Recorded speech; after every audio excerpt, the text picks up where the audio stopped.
अस्सलाम वालेकुम एवरीवन, कैसे हैं आप सब। मेरी तरफ से आप तमाम हजरात को दिल की गहराइयों से ईद मुबारक।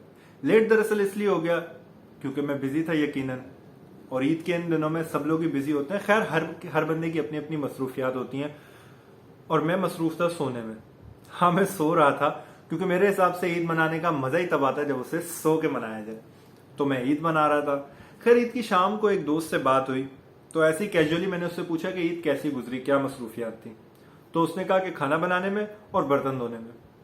तब मेरे जहन में ख्याल आया कि यार ये क्या सीन है, क्या ईद सिर्फ मर्दों के लिए होती है या औरतों को भी ईद का दिन ईद की तरह ही मनाना चाहिए।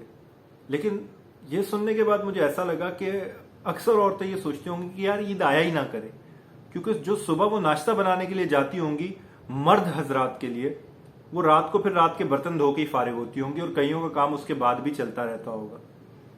ये कहाँ का सिस्टम है यार कि कोई हेल्प ना करना अपने घर की औरत की और सिर्फ हुक्म चलाना। ये कौन सा जमाने की सोच है। यानी सुबह उठ के आप जरा गौर करें ना, मर्द उमूमन सुबह उठ के, और ये मैं अक्सर घरों की बात करूं, तमाम घरों की नहीं, कुछ घरों में अच्छा माहौल भी होता है, सुन्नत के मुताबिक अपने घर की औरतों की मदद करने का रिवाज भी होता है और जिसमें किसी की मर्दानगी पे कोई आंच नहीं आती। लेकिन ज्यादातर घरों में मर्द सुबह उठ के नहा धो के नमाज पढ़ने जाएगा साफ सुथरे कपड़े पहन के, और वापस आने के बाद रिश्तेदारों से ईद मिलेगा, दोस्तों से मिलने जाएगा, अपना दिन एंजॉय करेगा, सोएगा, खाएगा, साफ सुथरा रहेगा पूरा दिन। लेकिन उसी के बिल्कुल ऑपोजिट औरत सुबह किचन में घुसेगी और वो चूल्हे के सामने खड़ी होगी, खाना बनाएगी, उसके बाद मेहमानों की खिदमत करना, बर्तन संभालना, दस्तरखान सजाना, फिर बर्तन धोना। यार ये क्या क्या ईद औरतों के लिए नहीं आती क्या, सिर्फ मर्दों के लिए होती है। ठीक है, मैं समझ सकता हूं कि बड़ी ईद पे कुर्बानी के साथ मर्द मसरूफ होते हैं, वो एक अलग बात है, लेकिन ये उमूमन ऐसा होता है, छोटी ईद पर भी ऐसा ही होता है। खैर, मैंने यही कहा, मैंने कहा चलो मर्द हजरात तो कुर्बानी के साथ मसरूफ हुए होंगे, तो उसने कहा कौन सा कोई छोटी ईद पे हेल्प होती है, छोटी ईद पे भी हेल्प नहीं होती। फिर और ख्याल मेरे जहन में आना शुरू हुए इसी से ही रिलेटेड, वो ये कि जब बारिश होती है तो घर का मर्द फौरन हो बारिश पकोड़ों की फरमाइश आ जाती है। लेकिन वो करना किसको पड़ता है, मर्द तो खिड़की के सामने बैठकर और चाय की चुस्कियां लेगा, बल्कि मैं तो कहूंगा चाय के सुट्टे लेता है और पकोड़े एंजॉय करता है। लेकिन खास तौर पे कराची जैसे मौसम में जहां पे इतनी गर्मी के बाद बारिश होती है, कभी कभी किसका दिल नहीं चाहता होगा एंजॉय करने का। पर औरत का क्या काम होता होगा, किचन में जाए, फिर उसी गर्मी के सामने, यानी फिर उसी चूल्हे के सामने खड़ी होकर पकोड़े बनाए। भैया, आपने अगर मौसम एंजॉय करना है तो दोनों मिलके करें ना, दोनों का बराबर हक बनता है। हेल्प करवाओ उसकी, प्याज काटो, आलू छीलो, बेसन तैयार करो और उसकी हेल्प करो पकोड़े बनवाने में, फिर एंजॉय करो ना, किसने मना किया। लेकिन क्या सारी एंजॉयमेंट मर्दों के लिए आई है। अक्सर घरों का ये माहौल होता है कि बाहर घूमने फिरने जाएंगे दोस्तों के साथ और घर की बीवियां नहीं जा सकती, उनकी औरतें, घर की औरतें नहीं जा सकती। क्यों? चलो ठीक है, फ्रेंड्स वगैरह वाला सिस्टम कुछ घरों में नहीं होता कि यार औरतों की दोस्तों वाला सिस्टम अक्सर घरों में नहीं होता, तो खुद तो लेकर जाए, एटलीस्ट घर का मर्द खुद तो लेकर जाए, बाहर घूमने फिरने लेकर जाए। यार एक घर में रह रहकर कैसा जहन हो जाता होगा, दिल तंग नहीं होता होगा। क्यों, आप रह सकते हैं एक घर में पूरा टाइम जिस तरह आपके घर की औरत रहती है। अब कई लोग इसको इस तरह से डिफेंड करने आ जाएंगे कि नहीं, हम बाहर का काम करते हैं, हम पैसा कमाते हैं, वो भी तो कितना टफ काम है।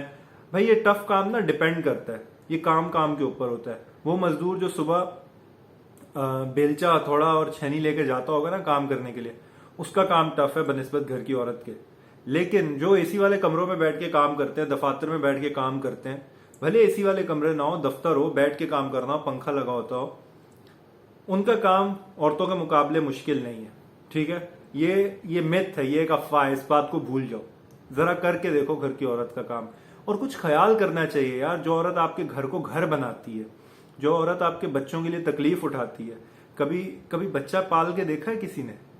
एक छोटा बच्चा जब रात में नींद डिस्टर्ब करता है तो कितनी चिढ़ हो जाती है। अक्सर अक्सर वो माँ खुद चिढ़ जाती है जिसने उसको जना होता है, तो आप तो यकीनन चिढ़ ही जाएंगे। मुश्किल काम है ये आसान काम नहीं होता। 15 दिन की छुट्टी लो दफ्तर से और औरत का काम करके देखो घर पे, आपको पता चल जाएगा कि कितने 20 का 100 होता है। घर की औरतों की हेल्प करो, उन्हें इंसान समझो और उससे भी बढ़कर उन्हें अपने जैसा समझो, अपने जैसा इस तरह से कि उन्हें भी जहनी सुकून चाहिए, उन्हें भी रिफ्रेशमेंट चाहिए। और अगर ये सब आप नहीं प्रोवाइड कर सकते तो फिर आप किसी चीज का क्लेम भी ना करो, उनको किसी किस्म का तो सुकून दो। उनसे पूछो कि क्या गलती होती है हमसे, क्या रह जाता है हमसे, वो आपको बताएंगे। उन्हें एतमाद में लो, उनसे पूछो कि आपको क्या चाहिए। उनकी जायज ख्वाहिशात पूरा करना आपका फर्ज है। खैर, मैंने भी ये बोल दिया, आप लोग भी सुन लेंगे। कईयों ने यहां तक वीडियो पूरी देखी भी नहीं होगी और कई इसको डिफेंड करने आ जाएंगे। और हाँ, मुझे हेट देने की कोई जरूरत नहीं है। अगर आपको मेरी किसी बात से इख्तिलाफ है, बिल्कुल आपका हक बनता है, कमेंट्स में बताएं। अगर आपकी बात सही होगी मैं मानूंगा। मैं अपनी बात से बिल्कुल ऐसा नहीं है कि मैं अपनी गलत बात पे भी डटा रहूंगा। आप अपनी दलील दें, मैं आपकी बात मानूंगा। और अगर आप गलत होंगे तो मैं कोशिश करूंगा आपको समझाने की। लेकिन इस बात पे गौर जरूर करना कि ईद मर्द और औरत दोनों के लिए आती है।